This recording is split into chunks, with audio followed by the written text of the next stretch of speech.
আজকে খুব জোরে সোরে বাংলাদেশে প্রচার করতে যায় তারাই একমাত্র দেশপ্রেমিক দল, তারাই একমাত্র সৎ দল, তারাই একমাত্র সঠিক দল। আমাদের মা বোনদের কাছে গিয়ে পৌঁছায় যে বেহেশতের ঠিক না, যাচ্ছে তো নাকি যায়। তো বেহেশতের টিকিট তো একমাত্র আল্লাহ তাআলা ছাড়া নবী ছাড়া কাউ দিবা পারে না।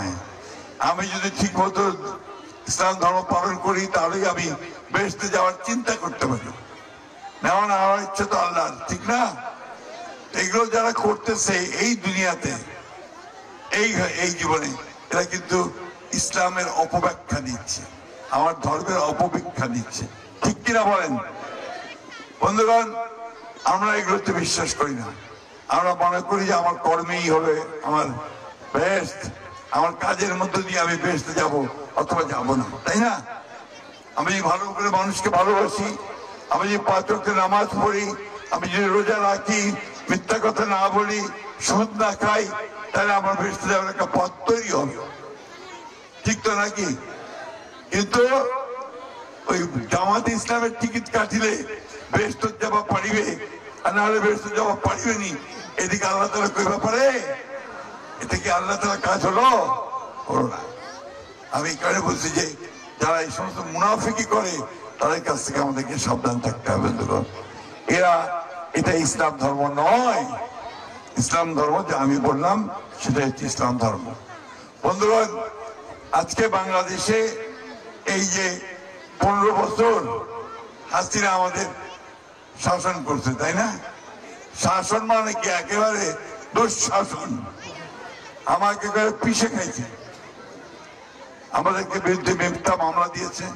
আমার এই বড়গাতে আপনার অনেক মামলা আছে, সারা ঠাকুরগাতে অনেক মামলা, সারা দেশে 60 লক্ষ মানুষকে মিথ্যা মামলা দিছিল, প্রায় 20,000 লোককে হত্যা করেছে, প্রায় 1700 মানুষকে গুম করে দিয়েছে, গায়েব করে দিয়েছে।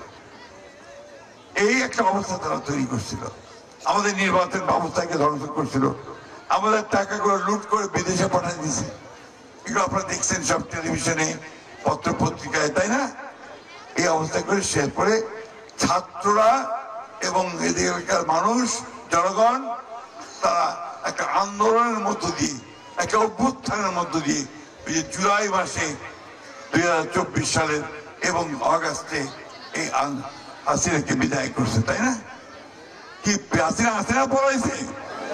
জোরে করে হবে না?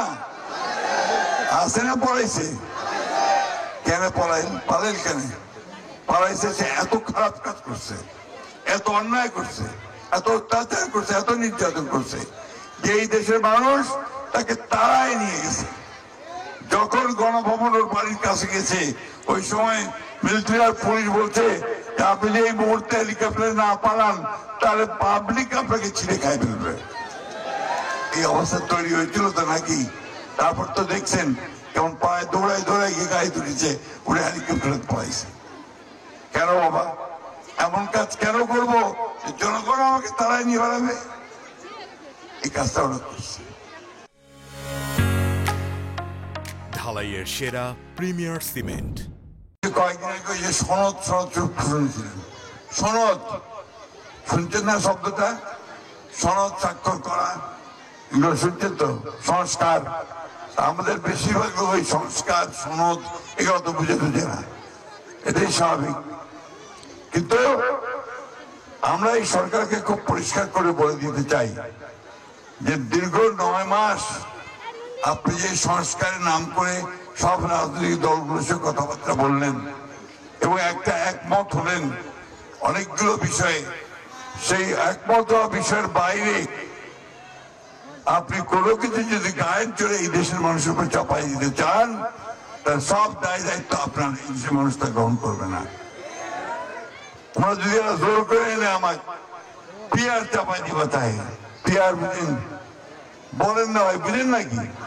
পিয়ার মহা বুঝো না, আমরাও বুঝি না ভাই।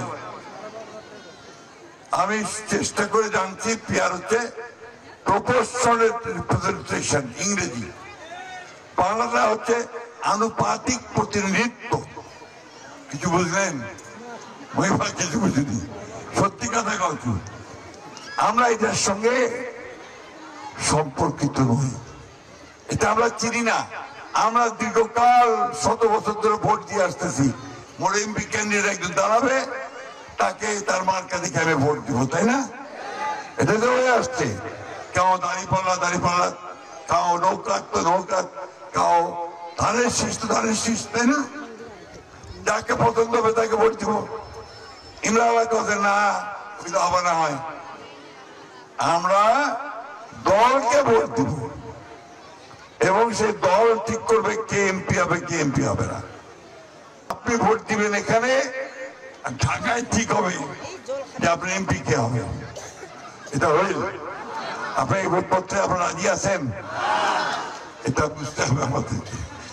হ্যাঁ, দল নাই সে কি করবে? বিরাট ভোট করছেন সেবা, তার ইলেকশন করার উপায় নেই, ঠিক না? অর্থাৎ ইন্ডিপেন্ডেন্ট স্বতন্ত্র প্রার্থী কেউ হতে পারবে না, এটাও তো দেখা যাচ্ছে। তো বন্ধুগণ, এই সিস্টেমটা, এই ব্যবস্থাটা আমরা পরিচিত না। আমরা বলছি এতে আমরা গ্রহণ করব না। পরে পার্লামেন্টে আলোচনা করে জনগণকে এটা শিক্ষিত করে তারপরে দেখা যাবে বিয়ার করে না। জামাত ইসলাম বলতেছে ওটাই করিবা হবে, ওইটা না করলে নাকি ভোট হবে না হয়। ভাই, ভোটকে এত ভয় পাচ্ছ কেন?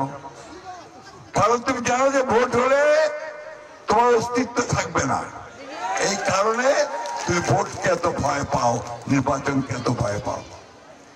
এই বিএনপি শুধু সেগুলোর পক্ষেই থাকবে, অন্য কোনো কিছু বিএনপি দায় নেবে না, দায় সরকারকে নিতে হবে।